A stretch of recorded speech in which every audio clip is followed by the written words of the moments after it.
The other movie I saw was Pain and Gain, the new Michael Bay movie, starring Mark Wahlberg, Dwayne Johnson, and Anthony Mackie, and a bunch of other really good actors.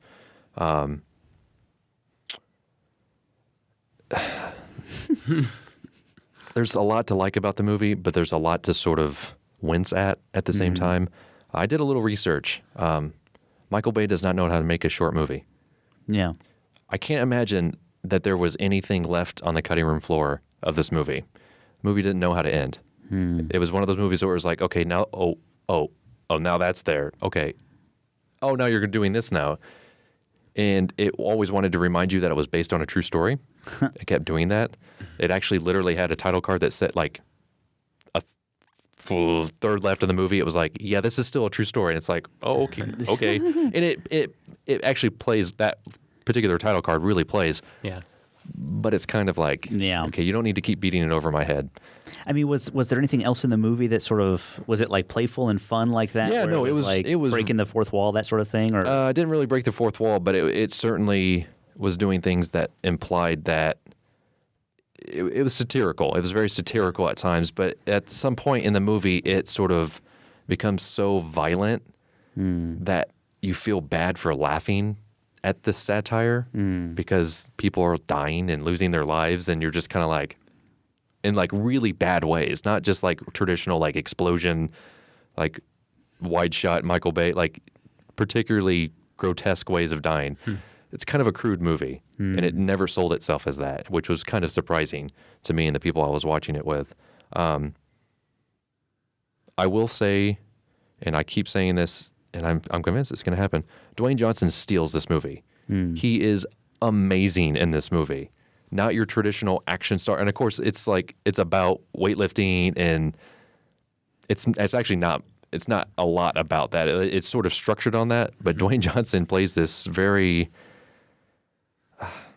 he kind of plays like a gentle giant of sorts who wants to so bad be a part of a group, but is also a really nice guy. And he's just really against all the really bad things that are happening, but he wants to just be a part of this group so bad that he's just sort of like weaved into the circumstances of the actual storyline.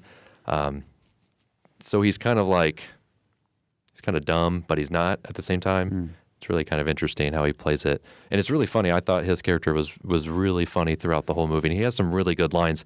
And there's so much happening in the movie that I will have to watch it again because it's very almost quotable. Like there's just things that people say, and you're just going one and one and one. It's Michael Bay. He knows what he's doing. But at the same time, it felt like he was trying to mimic Tony Scott. That was the other problem I had, was that I think if, let's say, Tony Scott had tried to do this movie, it would have been a completely different movie with a completely different vibe. You would have not been trying to champion these characters. You would have just sort of showing things in a very visual manner, but at the same time not sort of being like, yeah, these guys are awesome, huh? And I will give Michael Bay credit. He does actually pull away from that a little bit. He does sort of make you feel like you shouldn't, at some point in the movie, like be rah, rah, rah for these guys because they're doing such bad things to everybody around them. But I also thought Anthony Mackie, if you don't know who I'm talking about, go watch The Hurt Locker. He's a supporting character in that movie, and go to his Wikipedia or IMDb page and just look at all the movies he's doing right now. He's in a ridiculous amount of movies, and he's really good in every single one of them. I'm waiting for him to sort of break out into that lead role because it's going to happen. He's doing some really good work right now. He's really good in the movie too. Not for everyone. Sure. Definitely not for everyone, but definitely different for Michael Bay. I mean, obviously he's coming off of 3 Transformers movies.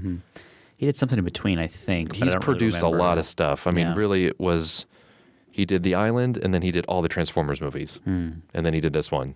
But he did, again, produce a lot of movies in between, so. Yeah. But I did do my research. He's only made one movie under 2 hours, and that was the first Bad Boys, and he missed it by 2 minutes. Wow. I believe you.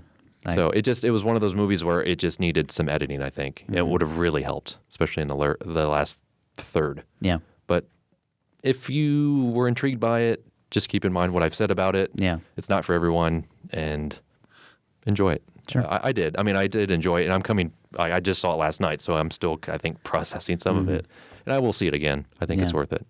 So those are the two I've seen. Cool. Well, A Place for Film is recorded at WFIU Studios in Bloomington, Indiana.